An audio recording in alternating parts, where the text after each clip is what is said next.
नमस्कार। Bihar exam by SSG Gurukul में आपका बहुत बहुत स्वागत है। आज हम लोग बीपीएससी पर कंप्लीट चर्चा करेंगे। आपके बहुत सारे क्वेश्चन आ रहे थे हमारे पास कि सर बीपीएससी क्या है, कौन कौन सी पोस्ट होती हैं। सर मैंने इंटर पास कर लिया है, क्या मैं बीपीएससी की तैयारी कर सकता हूं। सर मैंने ग्रेजुएशन पास कर लिया है, क्या मैं बीपीएससी की तैयारी कर सकता हूं। क्या बहुत कठिन एग्जाम होता है, क्वालिफिकेशन क्या होती है, सर उम्र सीमा क्या होती है, न्यूनतम कितनी है, अधिकतम कितनी होती है, कौन कौन सी पोस्ट होती है, एग्जाम पैटर्न क्या होता है, सर कितना पैसा मिलेगा, है ना सर जी, सिलेबस क्या है ये भी बता दो। और सारी चीजें एक एक करके डिस्कस कर लीजिए हमारे साथ। फॉर्म कब आएगा, ये सारी चीजें हम लोग वन बाय वन करके डिस्कस करेंगे। तो बीपीएससी का फुल फॉर्म होता है Bihar public service commission, Bihar लोक सेवा आयोग। यानी बिहार में सिविल सर्विसेज के पदों की भर्ती करने के लिए कौन जिम्मेदार है, सिविल सर्विसेज पदों की भर्ती करने के लिए बिहार में बीपीएससी तो जिम्मेदार है। बीपीएससी का फॉर्म निकलता है आपका, अभी 70वीं बीपीएससी, फिर 71वीं बीपीएससी, फिर 72वीं बीपीएससी का आपका फॉर्म आएगा, है ना। लगभग जुलाई के आसपास इसका फॉर्म आता है ना, और सितंबर अक्टूबर के आसपास इसका पेपर होता है। ये इसका वेरी कर सकता है, कभी भी एग्जाम हो सकता है, क्योंकि आजकल जानते हैं कि एग्जाम में हेरफेर हो जा रहा है, कहीं ना कहीं पेपर लीक हो जा रहा है, तो फिर से री एग्जाम हो रहा है। तो एक बहुत बड़ा एक इसका प्रोसेस बन गया है, लेकिन फिर भी हम लोग को जुटे रहना है। आप अधिकारी बनेंगे भी बनेंगे, अधिकारी बनने का सपना आप नहीं, आपके माता पिता देखते हैं, और आपके माता पिता का सपना पूरा करना आपका कर्तव्य है। तो जिए इसको, ठीक है। तो चलिए वन बाय वन करके सारी चीजें डिस्कस करते हैं। सबसे पहले बात करते हैं क्वालिफिकेशन। आप इंटर पास हैं तो इसका फॉर्म नहीं भर सकते हैं जब तक आप ग्रेजुएशन पास नहीं होंगे। सर ग्रेजुएशन कितने परसेंट से पास होना है, क्या फर्स्ट डिवीजन लाएंगे तभी इसका फॉर्म भर पाएंगे? नहीं नहीं, अगर आप सिर्फ पास हो गए हैं, सिर्फ 33% भी अगर आपके आ गए हैं और आपकी मार्कशीट में लिख कर आ गया है पास, तो बस आप इसका फॉर्म अप्लाई कर सकते हैं। तो ग्रेजुएशन पास होना चाहिए, सिर्फ एक ही क्वालिफिकेशन है इसकी, क्या? Graduation pass.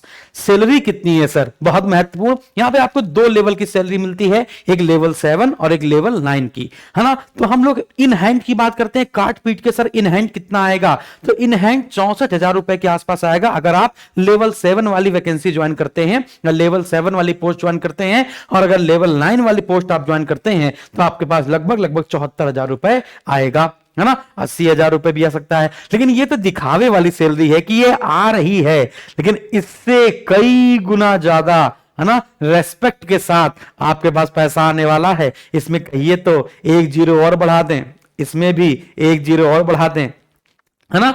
तो चलिए, कुछ लोग कहेंगे सर जी हमें तो लग रहा है कि हमारे यहां पर जो है ना, जो एसडीएम बने हुए हैं, डिप्टी एसपी बने हुए हैं, उनके तो 2 जीरो और बढ़ा दो, है ना, पैसा ही पैसा होगा। तो चलिए, तो सैलरी समझ में आ गया, तो सैलरी ठीक है ना।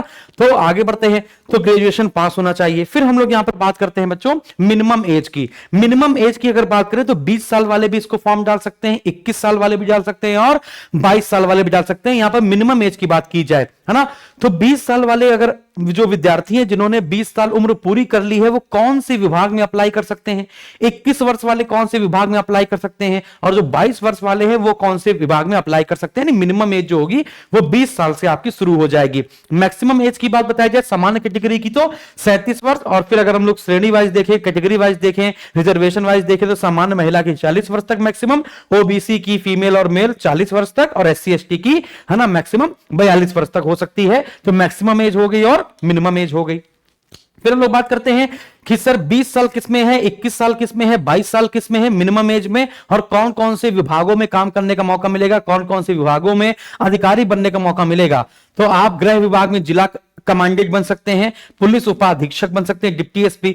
तो जिला कमांडेंट और पुलिस उपाधीक्षक के लिए मिनिमम एज कितनी है? मात्र 20 वर्ष। जबकि वित्त विभाग में आप जा रहे हैं, शिक्षा विभाग में जा रहे हैं, चुनाव विभाग में, श्रम विभाग में, गन्ना विभाग में, या वित्तीय प्रशासनिक अधिकारी अगर आप बनना चाहते हैं तो मिनिमम एज कितनी है? तो आप कहेंगे 22 वर्ष। इसके बाद पंचायती राज विभाग, अल्पसंख्यक विभाग, राजस्व एवं भूलेख अभिलेख विभाग, निषेध विभाग, बाल विकास परियोजना अधिकारी, यदि आप ये बनेंगे, इसमें अधिकारी बनेंगे, तो आपकी मिनिमम एज 21 वर्ष होगी। तो 21 वर्ष अगर आपकी पूरी हो गई है तो आप कौन सा डालेंगे? 20 वर्ष पूरी हो गई है तो कौन सा डालेंगे? अगर आप 21 के नहीं हुए हैं तो आप सिर्फ ये फॉर्म अप्लाई करेंगे। अगर 22 के नहीं हुए हैं तो आप सिर्फ ये अप्लाई करेंगे और ये अप्लाई करेंगे। और आप 22 साल के भी हो गए हैं तो फिर आप कोई भी अप्लाई कर सकते हैं। यानी 22 साल में 22 साल के अगर आप पूरे हो गए हैं अपनी मार्कशीट के अनुसार तो फिर आप कोई भी विभाग में ज्वाइन कर सकते हैं। तो यहां तक सारी चीजें आपको मैंने कंफर्म बता दी। तो हम लोग ने क्या बात कर ली, minimum age, maximum age, post कौन कौन सी, विभाग कौन कौन से, सैलरी कौन कौन सी और क्वालिफिकेशन की बात कर ली। अब बात करते हैं एग्जाम पैटर्न की। एग्जाम पैटर्न बेटा 3 स्टेजेस में होता है। पहला होता है प्रीलिम्स, दूसरा होता है मेंस और तीसरा होता है आपका इंटरव्यू। तो प्रीलिम्स में आपका सिर्फ एक एग्जाम होता है, 150 क्वेश्चन होते हैं, 150 मार्क्स के होते हैं, है ना, और 2 घंटे का आपको समय मिलता है। निगेटिव मार्किंग भी आप शुरू कर दिए, 1/3 की आपकी निगेटिव मार्किंग भी होती है ना। तो सबसे पहले आपका प्रीलिम्स का एग्जाम होगा, इसमें जीएस पूरी पूछी जाएगी और साथ ही साथ जीएस के साथ साथ रीजनिंग और 1-2 क्वेश्चन आपके मैथ के भी देखने को मिलते हैं। तो 150 प्रश्न होंगे, ऑब्जेक्टिव किस्म के होंगे, यानी 4 ऑप्शन होंगे, उसमें से आपको सही करना होगा। 150 मार्क्स के होंगे। निगेटिव मार्किंग 1/3 और 2 घंटे का आपको समय मिलेगा। सिलेबस में हिस्ट्री है, ज्योग्राफी है, पॉलिटी है, इकोनॉमी है, साइंस है, करंट अफेयर है, फिर इसके बाद बिहार का जीके है और रीजनिंग और मैथ के थोड़े से सवाल रहेंगे। फिर इसके बाद अगर हम लोग मेंस की बात करेंगे तो मेंस में आपका याद रखिएगा हिंदी का एक पेपर होगा, है ना, और एक आपको ऑप्शनल चुनना होगा। ऑप्शनल में टोटल 34 सब्जेक्ट होते हैं, इसमें से कोई भी आप एक ऑप्शनल चुन लेंगे, है ना, एक ऑप्शनल आप चुन लेंगे, जैसे हिस्ट्री चुन सकते हैं, पॉलिटी चुन सकते हैं, जो भी आपका मन हो, है ना। तो हिंदी का एक पेपर होगा। अच्छा, मेंस का जो पेपर होता है वो सब्जेक्टिव होता है, ये ऑब्जेक्टिव होता है। तो एक हिंदी का पेपर होगा, वो भी क्वालिफाइंग नेचर का होगा, आपको 30% मार्क्स लाने हैं, और ऑप्शनल जो होगा वो भी आपका क्वालिफाइंग नेचर का होगा। तो हिंदी का पेपर और ऑप्शनल का पेपर आपका क्वालिफाइंग नेचर का होगा, इसके मार्क्स आपके ऐड नहीं होंगे। मार्क्स किसके ऐड होंगे आपके, जीएस पेपर 1, जीएस पेपर 2 और ऐसे का, है ना। 300 नंबर का आपका जीएस पेपर 1 होगा, 300 नंबर का आपका जीएस पेपर 2 होगा, 300 नंबर का आपका ऐसे का पेपर होगा। तो टोटल 900 मार्क्स में आपका जो भी आएगा। फिर इसका बाद इंटरव्यू होगा और इंटरव्यू आपका 120 मार्क्स का होगा। इंटरव्यू कितने मार्क्स का होगा, 120 मार्क्स का होगा। तो 900 ये और 120 आपका ये हो गया। तो चलिए आगे बढ़ते हैं 1 बाय 1 करके। तो देखते हैं सर जी, एक बात बताइए, मेंस में जो नॉर्मल कैटेगरी है, नॉर्मल कैटेगरी का मतलब क्या है। अभी नॉर्मल कैटेगरी का मतलब यह है कि अगर आप बाल विकास परियोजना अधिकारी, या फिर आप अगर वित्तीय प्रशासनिक अधिकारी, या फिर एक और भी पोस्ट है ना, तो इनके लिए जो ऑप्शनल है वो ऑप्शनल अलग होता है ना। उनको दिए गए ऑप्शनल में से ही एक ऑप्शनल चुनना होता है ना, यानी कि जो डिप्टी एसपी टेक्नीशियन वाले विभाग के हैं तो उनके लिए। बाकी नॉर्मल के लिए यही मेंस का है सिलेबस, समझिएगा। मेंस का सिलेबस सबका सेम है, बस ऑप्शनल बदल जाता है। किनका किनका ऑप्शनल बदल जाता है, जैसे वित्तीय प्रशासनिक अधिकारी है, बाल विकास परियोजना अधिकारी है, पुलिस उपाधीक्षक, तकनीकी विभाग, एक नॉर्मल है और एक तकनीकी विभाग। तो इनमें सब कुछ रहेगा वही सब, GS paper 1, GS paper 2, Hindi का पेपर रहेगा वही, बस ऑप्शनल इनको उसी में से चुनना होगा। नहीं, ऑप्शनल के लिए ये बाउंडेड होंगे, ठीक है ना। तो इनका जो ऑप्शनल होगा वो इन्हीं की कैटेगरी का होगा। समझ में आ गया। जैसे तकनीशियन वालों का आईटी ट्रेड से संबंधित जो होंगे, टेक्निकल पार्ट से संबंधित होंगे, उन्हीं में से एक उनको ऑप्शनल चुनना होगा, ठीक है। बाकी इनको छोड़कर अन्य जितने भी अधिकारी होंगे सबके लिए वही है कि ऑप्शनल में आप कोई भी ऑप्शनल चुन सकते हैं, 34 में से कोई भी एक चुन सकते हैं, है ना। तो चलिए हम लोग यहां पर बात करते हैं जीएस पेपर 1 की। तो जीएस पेपर 1 में, है ना, आप देखेंगे 300 क्वेश्चन के होंगे, 300 मार्क्स का होगा। तो 300 मार्क्स में कौन कौन से सर सिलेबस में क्या क्या आता है, तो अभी हम लोग डिटेल सिलेबस नहीं देख रहे हैं, अभी हम लोग सिर्फ सिलेबस देख रहे हैं एग्जाम पैटर्न वाला। तो जीएस पेपर 1 की अगर बात की जाए, है ना, तो भारतीय कला एवं संस्कृति, आधुनिक भारत का इतिहास, करंट अफेयर और स्टैटिकल पोर्शन एंड ग्राफ्स, है ना, यानी मैथ का हल्का फुल्का पार्ट जो स्टैटिक्स वाला पार्ट होता है। तो भारतीय कला एवं संस्कृति, आधुनिक भारत का इतिहास, है ना, इसमें आपको पढ़ना तो ये पूरा है, लेकिन इसमें आपको बिहार का योगदान जरूर देखना है। यानी कला एवं संस्कृति में बिहार की कला एवं बिहार की संस्कृति, फिर पूरे भारत की संस्कृति के साथ बिहार को अटैच करके चलना है ना। अगर आपको स्टेट स्पेशल देखना होगा तो बिहार स्टेट स्पेशल देखिएगा और बाकी नॉर्मल, ठीक है ना। तो याद रखिएगा। तो जीएस पेपर 1 में किससे किससे क्वेश्चन पूछे जाएंगे, यानी कौन कौन से टॉपिक हैं, है ना, कौन कौन से सब्जेक्ट हैं, भारतीय कला एवं संस्कृति, आधुनिक भारत का इतिहास, है ना, और इन दोनों में बिहार का योगदान। फिर करंट अफेयर्स और बिहार से संबंधित जो करंट अफेयर के क्वेश्चन होंगे सब्जेक्टिव, फिर स्टैटिकल पार्ट और ग्राफ पोर्शन।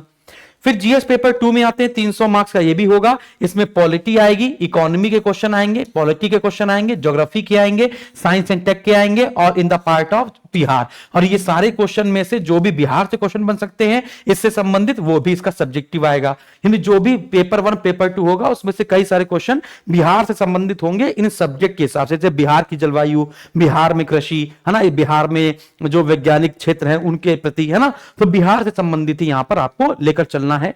मतलब कि अगर 10 क्वेश्चन आएंगे तो 10 में से 3 क्वेश्चन बिहार से आ जाएंगे, बाकी 7 क्वेश्चन नॉर्मली आ जाएंगे। फिर इसके बाद ऐसे की बात की जाए, है ना, सॉरी, ऐसे की बात की जाए तो एक ऐसे आएगा, फिर इसके बाद निबंध आएगा, उसके बाद आपको वाक्य विन्यास यानी कि वाक्य का निर्माण करने के लिए आएगा, व्याकरण में लिंग, वचन, कारक, काल, पर्यायवाची, विलोम शब्द, और फिर समराइजेशन मतलब संक्षेपण आएगा। तो 300 क्वेश्चन, 300 मार्क्स का ये आएगा। तो 300 मार्क्स ऐसे, 300 मार्क्स जीएस पेपर 2 और 300 मार्क्स जीएस पेपर 1। फिर इसके बाद इंटरव्यू आपका 120 मार्क्स का होगा। फिर इसके बाद ऑप्शनल, इसमें अलग चुने जाते हैं, आपको पता है। तो ये पूरा हो गया आपका एग्जाम पैटर्न एंड सिलेबस।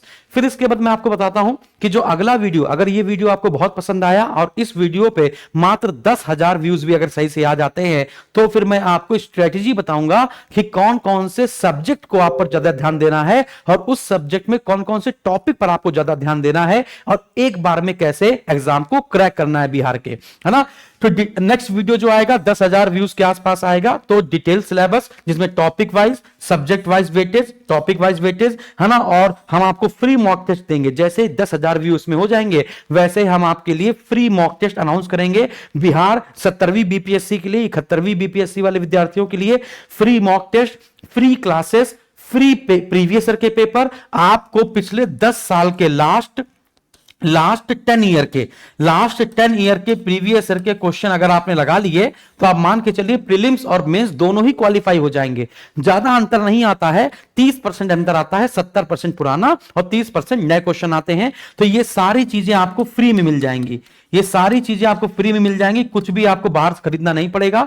आपको हमारा टेलीग्राम चैनल ज्वाइन कर लेना है ना, Bihar exam by SSG Gurukul, आप टेलीग्राम पे सर्च करेंगे। नहीं अगर मिल रहा है तो आप हमारे इस क्यूआर कोड को स्कैन कर लेंगे और तुरंत ही इसमें जुड़ जाएंगे, है ना। और समस्त जानकारी के लिए आप हमारे चैनल को सब्सक्राइब कर लेंगे यदि आप नए हैं तो। सारी जानकारी आपको अच्छी लगी हो, सब कुछ समझ में आया हो तो जरूर लाइक करेंगे और हमको जरूर बताएंगे। Thank you very much.